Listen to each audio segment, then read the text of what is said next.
आणि पाकिस्तानच्या पापाचा घडा भरलाय। पहलगामच्या धर्तीवर निष्पापांच्या रक्ताचा सडा पाडल्यानंतर संपूर्ण देशात पाक विरोधात संताप व्यक्त होतोय। काही दशकांपासून दहशतवादाच्या विरोधात सुरू असलेली लढाई या हल्ल्यानं एका निर्णायक वळणावर येऊन ठेपली आहे। पाकिस्तानच्या अक्षम्य अपराधांचा परमोच्च बिंदू म्हणून पहलगाम हल्ल्याकडे पाहिलं जात आहे आणि पाकिस्तानच्या या निर्घृण कृत्याचं उत्तर राजकीय चर्चांनी किंवा रणनीतीच्या संयमानं देण्यासारखी सध्या स्थिती उरलेली नाहीये। आता थेट संग्रामाची चिन्ह आहेत।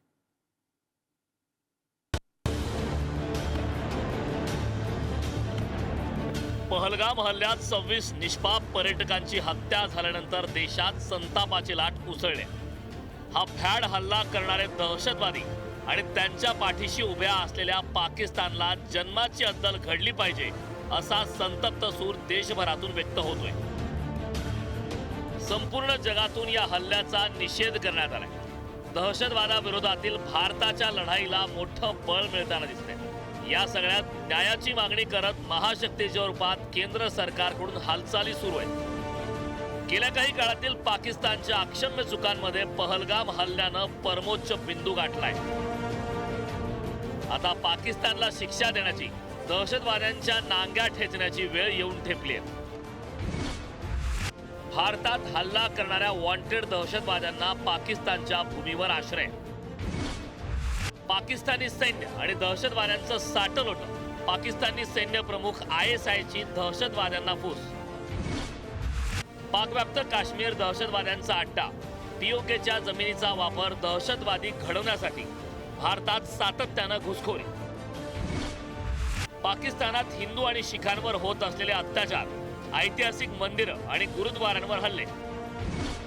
भारताकडून मारल्या गेलेल्या दहशतवाद्यांचे मृतदेह घेण्यास नकार। दहशतवादी कारवायात सहभागी नसल्याचा ठोम।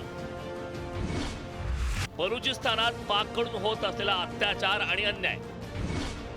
पहलगाम हल्ल्यानंतर पाकिस्तानची मुजोरी, सातत्यानं LOCवर होत असलेला गोळीबार।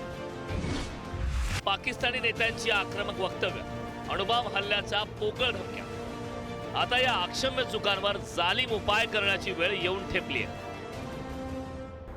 तोफांचा हल्ला, क्षेपणास्त्रांचा हल्ला किंवा ज्याला म्हणायचं की इतर शस्त्र जे आहेत त्याचा हल्ला किंवा एक ऑल आउट हल्ला म्हणजे पूर्ण सीमेवरती एकत्र हल्ला।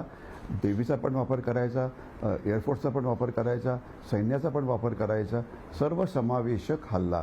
तर तसा हल्ला होण्याची शक्यता नक्कीच आहे आणि तो झाला तर या हल्ल्यामध्ये आपलं मुख्य एम असेल की पाकिस्तानी सैन्याचं प्रचंड नुकसान करायचं, ज्यामुळे त्यांची दहशतवादी कृत्य करण्याची जी क्षमता आहे ही खच्ची होईल। आता पाकिस्तानला प्रत्युत्तर देण्यास भारतानं सुरुवात केली। पहलगाम हल्ल्यानंतर सिंधू जल कराराला दिलेली स्थगिती, पाकिस्तानी नागरिकांना परत पाठवण्याचे आदेश, यामुळे पाकिस्तानातील नागरिकांचा पाक सरकारवरचा रोष वाढलाय।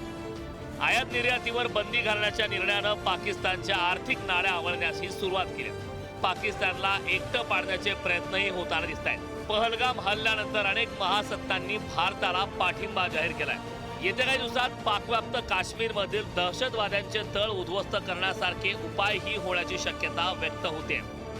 टेररिस्ट लॉन्चिंग पॅड आहे आणि या दहशतवाद्यांना सपोर्ट करणारं पाकिस्तानचं लष्कर, त्याचबरोबर पाकिस्तानचं ISI आहे आणि खऱ्या अर्थानं भारतामध्ये पाक पुरस्कृत दहशतवादाचा जर बंदोबस्त करायचा असेल तर फक्त काही दहशतवाद्यांना ठार मारून चालणार नाही, तर पाकव्याप्त काश्मीरमधले टेररिस्ट लॉन्च पॅड उद्ध्वस्त करावे लागणार आहेत। त्यांचे आका, त्याचबरोबर त्यांना सपोर्ट करणारे जे एलिमेंट्स आहेत त्यांना न्यूट्रलाइज करावे लागणार आहे आणि अल्टिमेटली पाकव्याप्त काश्मीर जो भारताचा अधिकृत भाग आहे त्याला भारतामध्ये सम्मिलित करावा लागणार आहे। मोदी सरकारनं सैन्य दलांना दिलेली सूट आणि सुरू असलेल्या उपाययोजना पाहता पाकिस्तानला आता पापाची कठोर शिक्षा मिळेल असं दिसतंय।